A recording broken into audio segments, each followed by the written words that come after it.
14. juni 2014, Rugård Bugt. Lystfiskeri her midt om sommeren og starten af turistsæsonen. Og der står en fyr her, som har fanget sådan en rimelig pæn havørred. Den ligger lige der. Det er lidt svært at se, men jeg prøver lige at tage nettet op her. Og den ligger der, hvad er den? Knap 50 cm eller sådan noget, og i rigtig god forstand. De var egentlig taget hernede for at fange skrubber.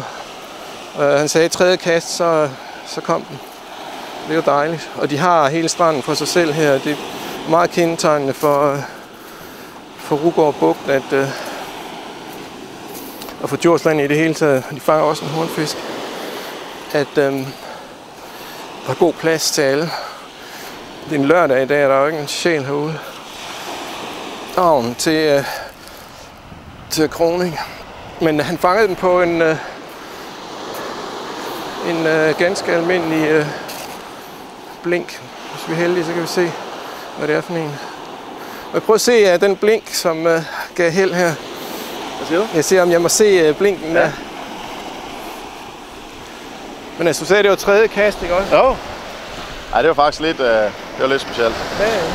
Der kan godt gå en hel dag, og så uden at fange noget. Ja. Har du fanget mange havørreder herude, eller hvad? Ja, jeg tror, jeg har taget en 10 stykker de sidste par år. Ja, nu har jeg fået nogle børn, så jeg har ikke så meget tid til med, som jeg har haft. Men, super. Ja. Okay, tak skal du have. Der er en del fisk ude. Der er godt fisk i hvert fald. Ja. Jamen det er jo det er sådan lidt, altid lidt synd at forstyrre folk i deres fiskeri, men det hjælper altid på det, når humøret er højt, og der er fangst.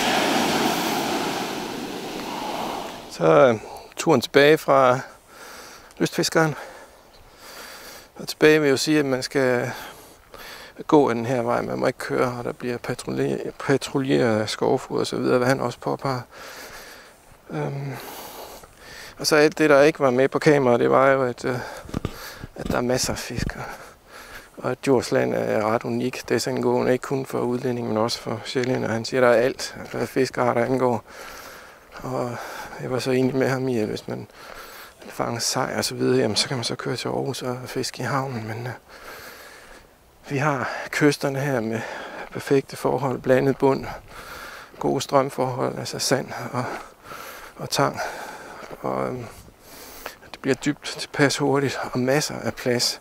Djurslands kystlinje er vist noget med, jeg tror, jeg gjorde det op til 250 km, hvor hele den djurske østkyst direkte ud mod Kattegat, jamen, det er fiskevand, og det er ikke bare fiskevand, det er godt fiskevand, det hele, minus Grenaa Sandstrand.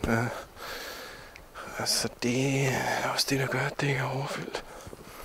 Og det er sådan set meget bekræftende, eller ja, egentlig, hvad skal man sige, bekræftende, at også her på forsommeren, der fanges der havørred, og som jeg sagde, hornfisken var ved at være slut, men altså de to fiskere dernede havde fanget 2, og den ene var, mens jeg stod og snakkede med fyren der, så han er så lokal fra Hornslet, men som han sagde, der er jo ikke langt herud, og der er så hav til 3 sider, hvor man så også kan køre ned i Morslandet dernede, hvor han jo så påpegede, at der ikke var så meget, og i hvert fald så heller ikke på den her årstid, hvor fisken er afhængig af gode strømforhold,